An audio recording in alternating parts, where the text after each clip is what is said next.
درود و خسته نباشید عرض میکنم خدمت همه عزیزان. من امیدی کرجی هستم، ملقب به عمو امید. خیلی خوشحالم که در خدمتتون هستم و تبریک بهتون میگم، همین که تو الان زنده موندین و تو شرایطی که سوسک با اون سوسک بودنش بعد از حمله تو هیروشیما زنده موند، تو این وضعیت زنده نمیمون. هم که شما الان دارین نفس میکشه و این کلیپ رو داری نگاه میکنین، مسلماً ژنتیکتون از سوسک پیشی گرفته. تبریک میگم بهتون. واقعا امیدوارم که لذت ببرید. من یه سری دوره‌های آموزشی سیسکو رو دارم باتون شروع میکنم به ضبط کردن. متد آموزشی من کاملا طنز و فان هست و خب تیک کلامای من هم دیگه مثبت 16 مثبت 18. اگه بچه دور براتون دارید بفرستید بره. ادب نساییدم واقعا، چون بیرو درواسی ما خودمون موقعی که شروع کردیم، الان 22 سال کارم این هست، اکسپریانس این کارو دارم. خب زمانی که ما شبکه رو شروع کردیم و خب امنیت و خیلی مسائل این چنینی، اینقدر کلاسو خوش بود، اصلا واقعا مثلا بگم ساق طلایی پیشش کره مرطوب کننده بود. یعنی اصلا چیزی یاد نمی گرفتی، اینقدر یارو خوش تعریف می‌کرد اصلا جرئت نداشتی از استاد سوال بپرسی. ولی الان دیگه اینجا همچین چیزی نیست. ما همیشه طبق فان میگیم. به خاطر چی؟ به خاطر اینکه قرار نیست چیزی اینجا حفظ بکنی، قرار نیست اینجا کامنداری یاد بگیری، قرار نیستش که اینجا شما حفظیات رو انجام بدید یا اینکه مثلا فقط یه سری داکیومنت برای شما پلی بکنم. نه قربونتون برم، من اینجا 0 تا 100 کل مباحث سیسکو رو به شما میفهمونم. ببین اینجا فقط برق میره، یعنی شما میای تو آموزشای من باید متخصص بری بیرون. یعنی اینجا این حرفا رو نداریم. یعنی شده من خار مادر طرف رو اینجا گروگان میگیرم، اصلا میذارم سرش رو، مجبور شه تا CCIE رو بگه. یعنی در این حد بعد آزادشون میکنم. برای همین اصلا شوخی بردار نیست. یا کلا دورای من رو شروع نکن، یا اگه شروع کردی دیگه آقا رفتم با خودت نیست عشقم. کاملا حرفه‌ای همه چیز رو با بهترین متدها با هم جلو میبریم. فقط انتظاری که من از شما دارم این رو دارم کاملا با توجه به شرایط اقتصادی کشور و خب اینکه بازار کار خوبی نیست، با توجه به شرایط اقتصادی دوست دارم که شما عزیزان به صورت رایگان از این استفاده بکنید. برای همین ببین من دارم مفتی بهتون حال میدم، من پاره میشم شما حال کنین، دورتون بگردم. برای همین اذیت نکنید، حمایت بکنید، به اشتراک بگذارید، عزیزان دیگه هم بتونن از این استفاده بکنن، لایک بکنید، سابسکرایب بکنید، دور هم حال کنیم عشقا. خب ببین اگه تو الان کلا سیسکو رو نفهمیدی تقصیر تو نیست، شبکه رو نفهمیدی تقصیر تو نیست. ببین مهم نیست چقدر حفظ کردی، مهم نیستش که مثلا من بگم BTP چیه، مثلا بگم MST چیه، بیام بهت بگم مثلا ارزم بخوام DHCP شون چجوری کانفیگ. ببین کامند برای من توضیح بدی فلان، این حفظ کردن رو ببخشید بشاش توش، خب فاکت اپ کن بره کنار. خب ما قرار اینجا کامل بفهمیم شبکه رو. ببینیم آقا جون چی به چیه، اصلا مفهومش چیه. ببین تو مفهوم رو بفهمی، کانسپت رو درک بکنی، تا آخرش برات مثل یه شوخی بازی میشه. ببین همه چیز طنز، همه چیز شوخیه و در همین قالب شما این رو درک خواهید کرد. خب ببین من قرار نیستش که اسلاید به اسلاید به شما چیزی رو نمایش بدم. سعی میکنم که البته برای اینکه اون ماهیت ذهنی شما رو ترغیب بکنم، برای اینکه یادگیری مولتی مدیا تأثیر بیشتری داره، این کار رو انجام بدم. ولی خب میخوام بهتون بیشتر بفهمونم. شما اینجا اومدی بفهمی آقا اینو باید پاس بکنی تا بریم بعدی. خب ببین من یه قراردادی ابتدای کار با شما میبندم. خب اولا که بهتون قول نمیدم این کار آسونی باشه. ببین اصلا فکر نکن این کار آسونه. ببین نکن این دست من دیدین اینجا، خب این انگشتر که میبینین همین تو سوراخ دماغتون. داداش این فکر تو رو هم دوست دارم ولی خب بالاخره هم تو سوراخ دماغتون، ولی این بقیه هم داره. خب این بقیه دستم هست. ببین اینو کافیه که یاد نگیری. خب این با همین میافتن به جونتون. خب ساده نیست، ولی شما موقعی که این رو درک بکنی خب دیگه بقیه‌اش رو راحت یاد میگیری دیگه. اون اولش هم من خیالتون راحت، من چیزی بغل دستم قشنگ لیست کردم، راحت میتونی بکنی تو سوراخ دماغت. حالا فکر تو هم دوست دارم ولی خب یاد میگیری دورتون بگردم. قولم نمیدم سری پاس بشی، چون قرار نیستش که اینجا ما چیزی سرسری رد بکنیم. دوستان پایه بسیار اهمیت داره. یعنی پی یک ساختمون شما هزاری هم متریال خوب استفاده بکنی، هزاری هم دکور خوب بچینیم، هر کاری انجام بدی، اگه پی مناسبی یه ساختمون نباشه قطعا فرو میریزه. و من این رو به شما نویدش رو به شما میدم که بعد از گذرانده دوره‌ای که من براتون میذارم کامل این رو درک بکنید و به خاطر حالا تیکه کلامایی که من استفاده میکنم، اون ذهنیتی که به شما میدم و نحوه تدریسی که تقریبا میشه گفت فقط نزدیک 15-16 ساله دارم به صورت تخصصی فقط تدریس میکنم، برای همین راحت میتونید اینها رو بفهمید و بهتون قول میدم که کاملا شبکه رو درک بکنید. خب هر جام سوالی داشتید دوستان میتونید بپرسید. اگر توی لینکدین هستید خب سوالتون بپرسید. تو لینکدین میشه گفت لینک آموزشامو میذارم، ولی تو یوتیوب میتونید سوالاتون رو بپرسید، کامنت بذارید، حتما کامنت همتون رو جواب میدم.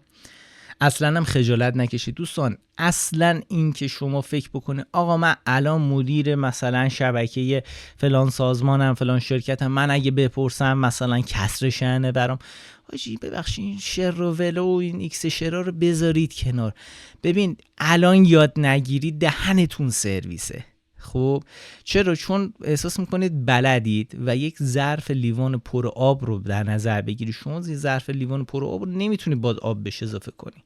شما باید یا ظرفت رو بزرگ کنی یا این رو در نظر بگیری که ظرفت خالیه. اگه احساس بکنی پرید دیگه هرچی من بخوام دیتا به شما بدم شما میگه بابا میدونم بابا ول کن اینا. ولی اینها رو من خواهشم ازتون اینه که خودتون رو ظرف پر در نظر نگیرید و تماما به کلام عمو امیر گوش بدید. بیاید اینجا ببینم خودم کلاس چندو میدم اوزان. اینجا همچین اینجا میایم اینجا با هم کانک میشیم، کانکورنسی میگیریم، کانفلیکت میدیم آن. بیا اینجا ببینم چه کار میکنی کلاس چندو میام اوزان. اصلا اینجا ناراحت نباش، من هواتونو دارم. اما اینجاست برای شما، اما اینجاست اصلا. یعنی یه کاری میکنم باتون که اصلا موقعی که حرف از شبکه زده میشه خب یعنی احساس روی کم کار کرد بهتون دست بده، یعنی اصلا لذت ببری بابت این قضیه. خب مورد بعدی که میخوام صحبت بکنم، ببین واقعیت قضیه اینه که 80% این اکسپریانس تقریبا 22 ساله من هستش، 80% کسی که میگن ما شبکه رو بلدیم، آقا ما CCNA گرفتیم فلان این چیزا، واقعا اینو بلد نیستن. ببین اگر شما برید مثلا این تست سرتیفای تست ها رو برید انجام بدید در حالا که وجود داره در دنیا و اگزمایی که وجود داره، برید میبینید که واقعا تازه بلد نیستید. یکی از بزرگترین دلایلش اینه که خب اولا که کانسپت رو درست یاد نگرفتید. اکثرا کسای استادایی که الان وجود دارن کسایی هستن که خودشون ببخشید رفتن یه دونه تو این آموزشگاه در رپیت 3 تومانی زیر پله ها رفتن 4 سرتیفای گرفتن، باور کن کلاس هم نرن با سرتیفایشون رو میگیرن. برای همین من خواهشم ازتون اینه که اصلا به این فکر نکنید که بلدید یا مثلا خیلی مثلا خفنید و این چیزا. شاید یه نکات ریز باشه که شما ندونید و باعث بشه که این زیربنای شما و پی ساختمونی که دارید میسازید از شبکه از بین بره. نه اینکه چون افرادی که فکر میکنن بلدن نادونن یا مثلا تنبلن، حالا اونایی هم که هستن خب دمشون گرم، ولی خب اینجوری نیست. چون یادشون دادن مثلا این دستور رو بزن، اینو حفظ کن، اینو تو امتحان میاد، همین تموم بزن بره. ولی نه دوستان، یاد بگیرید. حالا چند وقت پیش مهران مدیری یه مسابقه خیلی قشنگ کرد، گفت یه کاری واقعا سعی کنید درست انجام بدید. حالا مهم نیستش که شما اون رو سرتیفای رو پس بشید یا نشید، یا اون یه تیکه کاغذ رو بگیرید یا نه. مهم اینه که شما یاد بگیرید، این رو بفهمید و کسایی میفهمن که بتونن تیشوت خوب انجام میدن و بیشترین درآمد رو توی شبکه و امنیت کسایی میگیرن که تیشوت خوب دارن.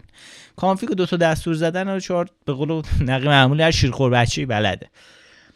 خب پس کمک در کنار من باشید که بتونیم ان شاءالله اینو ببریم جلو، چون شبکه واقعا با حفظیات کار نمیکنه، با منطق کار نمیکنه. منطق هم اگه نفهمی نمیاد تو کلت. ببین ببخشید منطق رو باید بفهمی، چون اگه منطق رو نفهمی تو کلت نمیره. منطقش رو درک بکنه. مثل کسی که برنامه نویسی دیدید یاد میگیره، مثلا کسی که سی بلده، ببخشید پایتون براش مثل یه شوخی میمونه.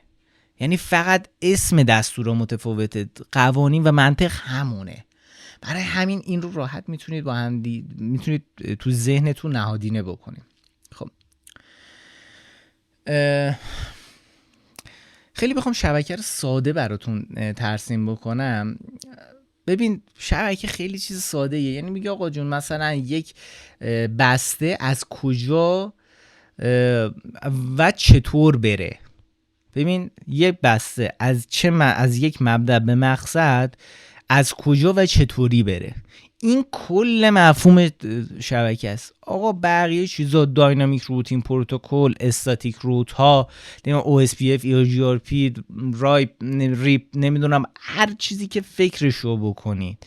خب نمیدونم حتی توی سویچینگ که شما دارید مثلا ادرس تیبل و این چیزا نگاه میکنید، همش بر مبنای همینه. آقا یه مبدأ به مقصد میخواد برسه، چی جوری و از چه طریقی برسه، همین.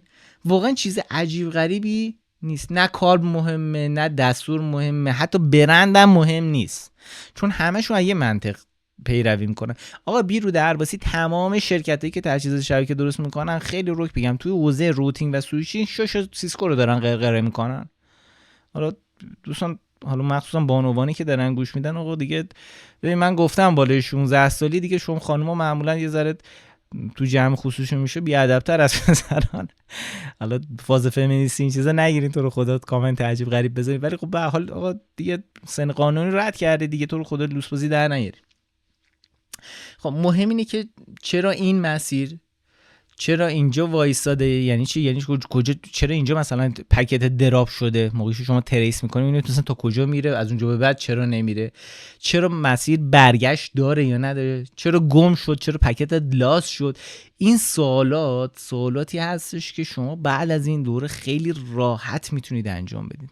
بهتون گفتم که نصب و کانفیگ سیسکو بسیار 4 تا دستور میری سرچ میکنید میتونید راحت انجام بدید. یک، بیشترین درآمد رو کیا دارن؟ کسی که هاردن میکنن، یعنی ایمن سازی میکنن، و کسی که ترابل شوتینگ انجام میدن. و این کسی که این کار انجام میدن به این سوالات داخل مغزشون و پایه پاسخ دادن. اگر این رو یاد بگیرید تا آخرش رو یاد گرفتید. خب ببین حالا خود کتاب معمولا میگه مثلا packet is a unit of data، میگه آقا مثلا، ولی خب من بهش میگم آقا خفه شو. خب این من کتاب متاب نساییدم داداش، من زبان خودم رو دارم، خودم لنگویج خودمه. خب اما حمید چی میگه؟ میگه آقا جون پکت مثل بسته پستیه، آدرس داره، محتوا داره، مسیر داره. آقا آدرسش کجاست، محتواش کجاست، مسیرش کجاست، همه چیزو به اسم یه بسته پستی نگاه بکنی بقیه‌اش همش شوخیه. خب حالا بسته اگه گم شد به بسته فوش میدی یا به پستی فوش میدی؟ خب آقا شما موقعی که یه بسته پستیتون گم میشه به پستچیه فوش میدی، اداره پست فوش میدی، یا مثلا به اون بسته فوش میدی؟ خب بسته که فوش نمیده، بدبخت اختیاری از خودش نداره، به اداره پست میگه که اونجا گند زده. خب حتی کسی هم که کانفیگش کرده باید 4 تا فوش هم به اون بدیم. شبکه همینه. خب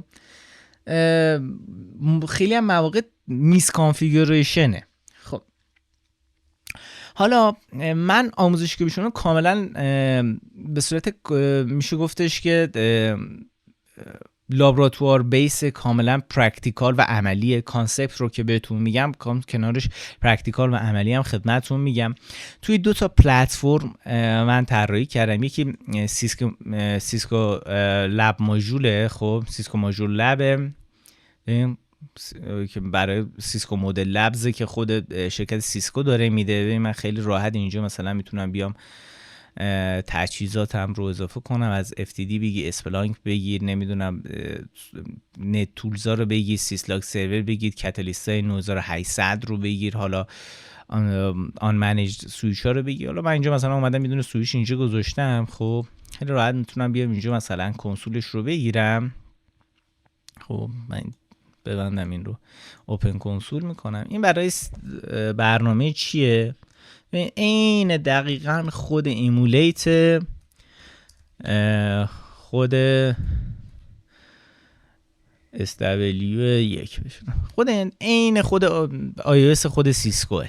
خب ببین از شما از ورژن های قدیمیش بگید که مثلا کاتالیستن، از نسخه iOS ها که تو نسخه 15 اومد، هم سری جدید که روی سویچ های 9200 9300 و 9500 اومده اینجا و شما معمولا ازش استفاده میکنی. خب نسخه های جدیدتر هستن، گرونتر هم هستن، ولی خب حاجی ما داریم تو ایران زندگی میکنیم دیگه، ما تهش رو دیدیم و خب معمولا تو خیلی از سازمان‌ها ارگان پول سویچ 9200 9300 9500 نمیدونم. من اینکه جایی که حالا من خودم تو حوزه هم آیتی دارم کار میکنم، هم اوتی دارم کار میکنم، به خاطر همین هم تو حوزه صنعتی به شدت دیدم این چیزا رو، هم تو حوزه آیتی. معمولا تو حوزه صنعتی معمولا همچین چیزی میدن، نفت و گاز معمولا پول سویچ های اینجوری میدن. چون مثلا شما این 2960 سری X رو بخواید مثلا بخرید،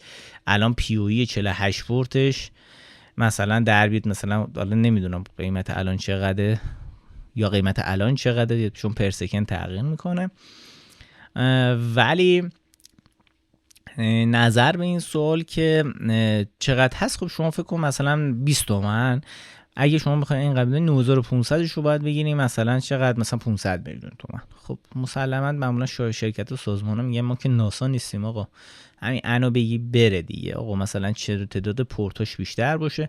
معمولا مدیرا این چیزا میگن آقا جان سوراخ بیشتر لذت بیشتر، فکر میکنن چه سوراخ بیشتر باشه دیگه مهم نیستش که مثلا اون به قول معروف گفتنی چه پرفورمنسی بهتون میده. خب به حال این مثلا الان این آبیه، خب این 2960 سری X آبیه، اون 9500 صورتیه. خب این خیلی فرق میکنه. خب آقایون قشنگ میفهمن من دارم چی میگم. پس خودش اون خیلی مهمه، هم سایز مهمه، هم رنگ مهمه. ببین اینا همه رو باید درک بکنیم.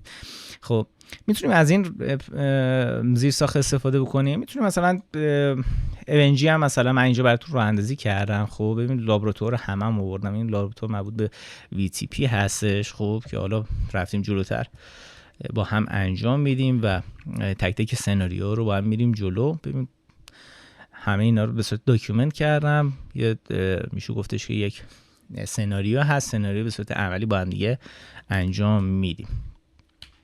خب مثلا هاست مثلا میگیم SW1، حالا مهم نیستش. حالا خب یا مثلا دوش اوور، ببین اصلا چیزی که من دستوری که من دارم میزنم اینجا دوستان زیاد واقعا واقعیت قضیه دقت نکنیم، بیش اصلا اهمیت نداره من چه دستوری دارم میزنم. خب به این بریم توی کار، به اون مفهوم، به اون کاری که میخوایم انجام بدیم خیلی اهمیت داره. شما این رو بفهمید بقیه‌اش رو یاد میگیرید. ببین من شبکه رو که شروع کردم از سیسکو شروع کردم، بعد دیگه برای من مثلا میکروتیک اسباب بازی بود، میکروتیک برای بچه هاست. خب ببین یعنی ببخشید خوشگل مشکل اوبیات میکروتیک بازن. من خودم MTCRE و MTCINE سرتیفای دارم. خب و مدرس بین‌المللیش هم هستم. خب ولی خب چون من CCIE مو سال 2006 گرفتم، خب اون موقع برای همین کسی که کامند لاین بلده، CLI بلده، کانسپت رو بلده، اونا براشون میشه اسباب بازی. HP هم سویش داره، هاوی هم سویش داره، دی لینک، تی پی لینک، نمیدونم کوف در زهرمون. ولی بیرون درواسی همین من بتونم گفتم من شاشه سیسکو رو دارن غیر میکنن. تمام داینامیک روتین پروتکل پروتکل های بزرگ توی شبکه همه بیسش رو سیسکو گذاشته. حالا اینا اومدن دو یه آی تریپل ای زدن تنگشو به نام خودشون با یه اسم دیگه کردن تو دسته به پاچه ملت و لذتشو بردن.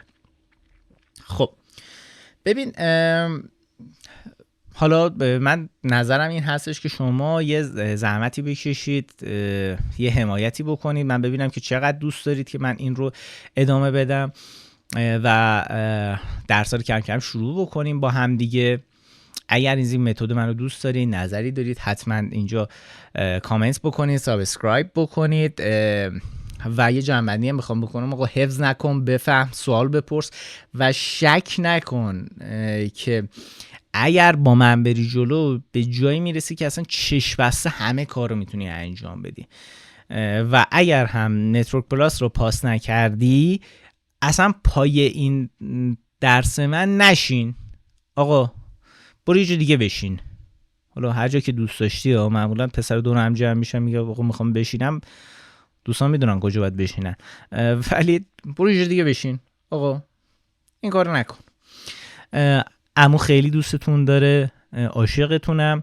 اگر هم دوستان به این لابراتوار نیاز دارید، من میتونم لابراتوار رو در اختیارتون قرار بدم. هر کسی نیاز به این لابراتوار داره من به صورت ماهیانه این لابراتوار رو به شما اجاره میدم. حالا چه سیسکو مدلز بخواید، چه اونجی بخواید، اینها من لابراتوار رو به شما میدم. لابراتوارم هم کامله دوستان. ببین من اینجا مثلا الان یه نمونه هایی برای شما بیارم. حالا این تجهیزاتی که من اینجا دارمه، ببینید از سیسکو ACS دارم، ASA گذاشتم توش، IPS های CUCM توش گذاشتم. کسی که سری وایف رو بخوان مثلا با هم CUC یا CUCM رو ببرن جلو، حتی مثلا بخوان FreePBX کار بکنن، ایزابل کار بکنن، تریکس باکس کار بکنن، همه اینو داخلش هست. ارزم بخوام برای ماژولای وایرلس رو گذاشتم توش، هاوی رو گذاشتم، فورتیگیت رو داخلش گذاشتم، F5 رو داخلش گذاشتم، جونیپر رو داخلش گذاشتم. همه اینا آماده است که ببریم جلو و استفاده بکنید. مرسی از همه عزیزان. لایک و سابسکرایب یادتون نره، من رو حمایت بکنید. اما دوستتون داره.